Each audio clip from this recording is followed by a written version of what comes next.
আমির হামজার মতন বেটা 2000 ভোট পাওয়ার যোগ্য দেখলে আমার চেতর টুইলে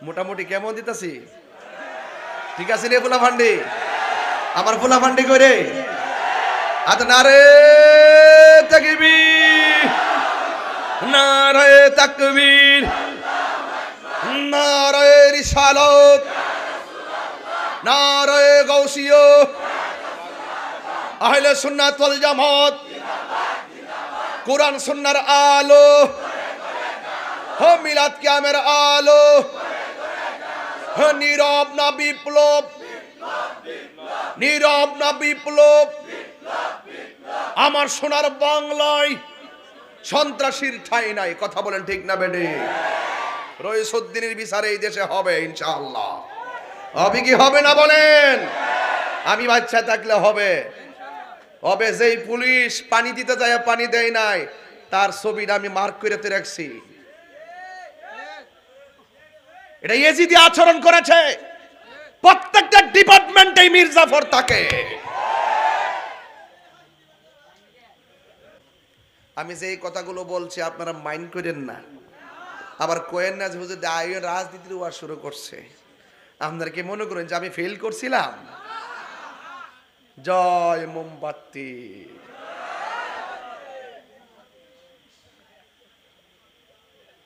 বাটফারি কইরা না নিছে এজেন্ট মাইরা কেন্দ্র দখল কইরা নাইলে ইসলাম গুম হারাম কইরা সারা দেশের মানুষ জানে তাহিরি হুজুর সংসদের ভিতরে না থাকলেও জনতার ভিতরে আছে আল্লাহ যা করে বালা লেগে করে কথা ওই যে ধর্মের লেবাস দ্বারা কতগুলা জায়গা আছে তার সামনে গেল সেতুল তুলি তাহলে আমির হামজার মতন বেটা 2000 ভোট পাওয়ার যোগ্য দেখলে আমার সেতুল তুলি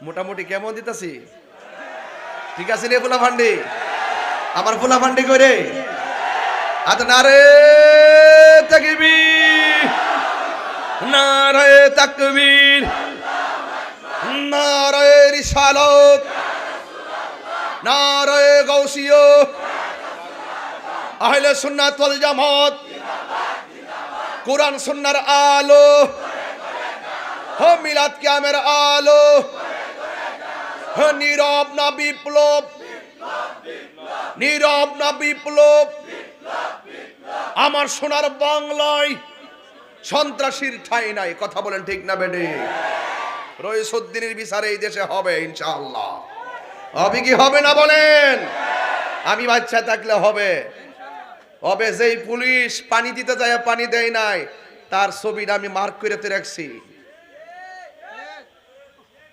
এটা ইয়েজিদি আচরণ করেছে প্রত্যেকটা ডিপার্টমেন্টে মির্জাফর থাকে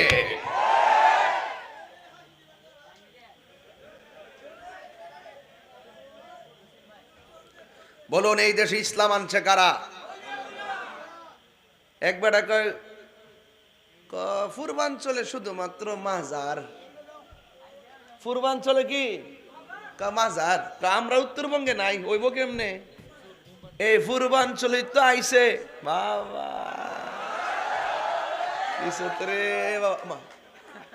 ওরে আগুন না মাশাআল্লাহ ঠিক আছে রাখা দেবো ভাই এটা কামে লাগবো প্রতি ইউনিয়নে সুন্নি প্রার্থী দিতে হবে প্রতি ওয়ার্ডে ওয়ার্ডে সুন্নি প্রার্থী দিতে হবে কারণ আমরা দেখছি সবাই আমরা ব্যবহার করে কিন্তু আমাদের মনের কথা সংসদে কেউ কয় না একটা আছে ফজলু ভাই একবারে ফাটাকে স্টক কথা কোন ঠিক না বেটে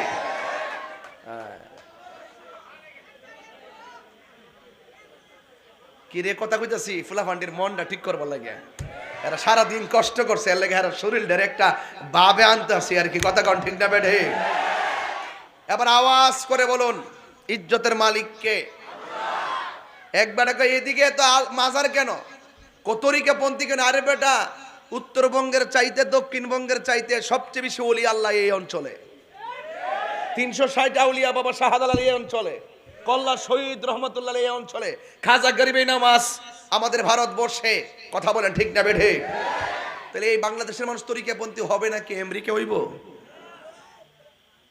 তোমার আব্বা হইব। আমেরিকা যার বন্ধু হয় তার শত্রু লাগে না। এই দেশটার ভিতরে একটা গৃহযুদ্ধের দিকে ধাবিত হচ্ছে একমাত্র উগ্রতার কারণে। কথা বলেন ঠিক না বেঠে? বাবা হযরতে হযরতে হযরতে খাজা গরিবে নওয়াজ তিনি দুইটা অস্ত্র নিয়ে আসছিলেন এই দেশে। একটা অস্ত্রের নাম হলো কোরআন, আর একটা অস্ত্রের নাম হলো সুন্নাহ।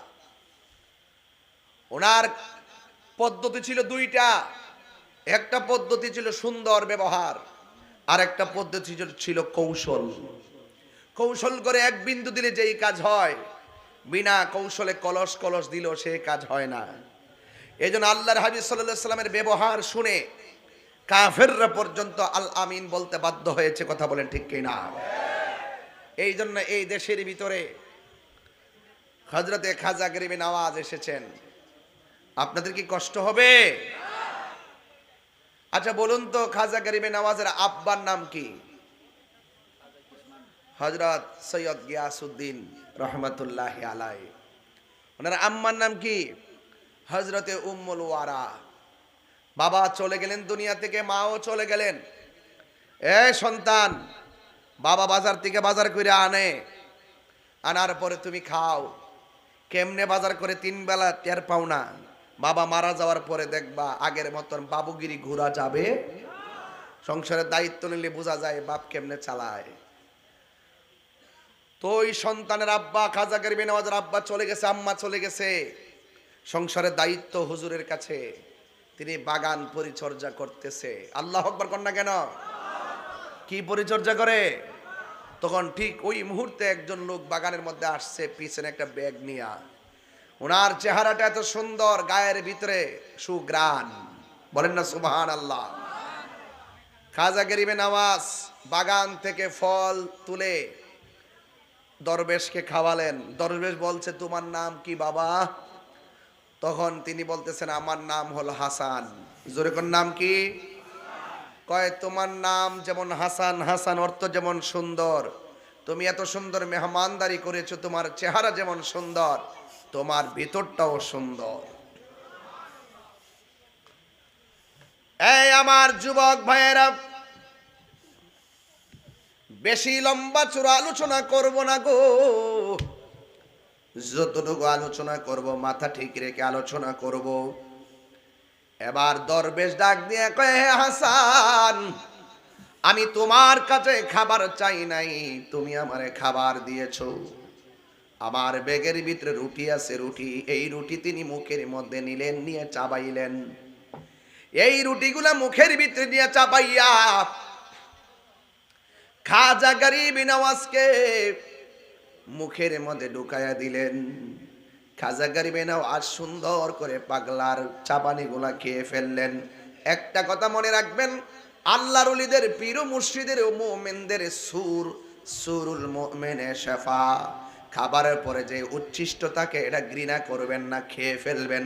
কারণ এইগুলা খাইলে রোগ বিমার ভালো হয়ে যায়। এই আমার যুবক ভাইয়েরা, ও বাজিতপুরের বন্ধু, কি ভাষায় কথা বলবো।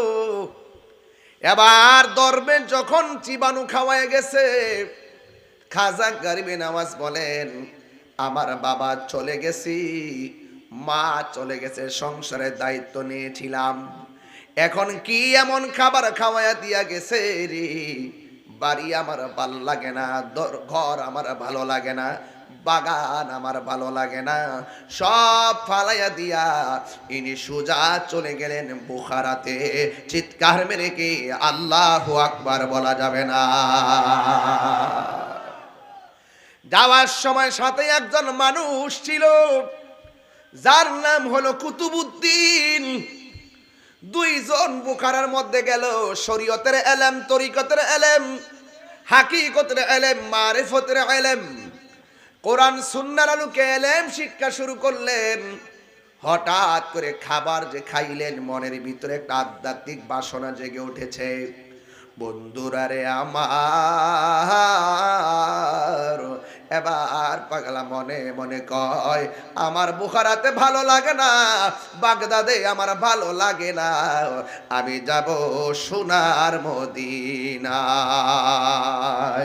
পাইলে নিরালাই গো নবী, পাইলে নিরালাই, পাইলে নিরালাই গো নবী, পাইলে নিরালাই। দুই কদমে চুমু খাবো, দুই কদমে চরণে ধুলি মাখে বগাই, পাইলে নিরালাই গো নবী, পাইলে নিরালাই, পাইলে নিরালাই।